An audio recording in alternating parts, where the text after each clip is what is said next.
السلام عليكم، مرحبا بكم معايا. نتمنى تكونوا بخير وعلى خير وفي صحه جيده. اليوم ان شاء الله غادي نقدم لكم واحد الوصفه البنات كتجي من اروع ما يكون، واللي غنستعمل فيها المشماش.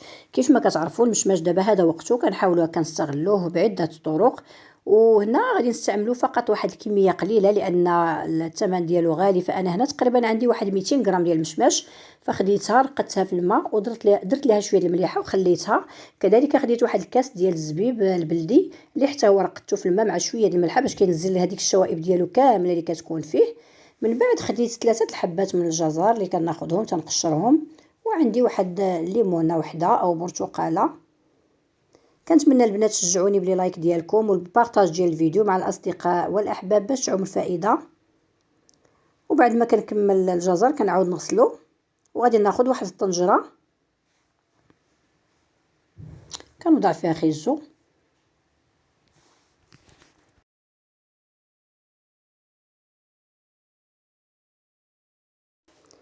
وكناخذ مشماش كنزول ليه داك العظم ديالو وتنقطعو.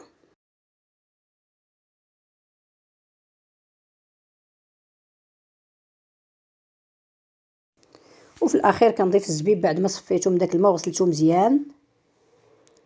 وغادي نضيف الماء الكافي، تقريبا واحد نص لتر د الماء. هنايا ضفت لهاد المكونات هادو وكنوضع الطنجره فوق النار، كنخليها تغلي 10 ديال الدقائق وكنطفي عليها النار وتنخليها كنوضعها في واحد الاناء اولا في واحد الزلافه وكنخليها حتى كتبرد. فضروري يعني هاد المكونات خصهم يبردوا لينا باش يجينا العصير مزيان.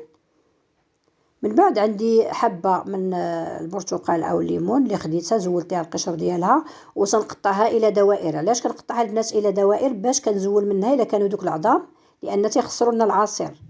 فانا كنقطعها على شكل دوائر وكنزول منها دوك العظيمات اللي تيكونوا فيها.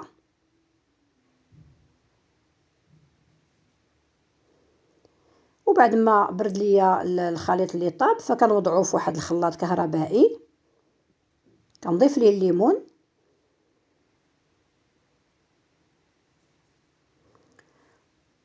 وغادي نضيف الماء اللي كنكون دائما انا لما كنبغي نخدم هذا العصير البنات اللي كيكون طيب، فالماء كنديرو في كونجيلاتور كيكون بارد مثلج.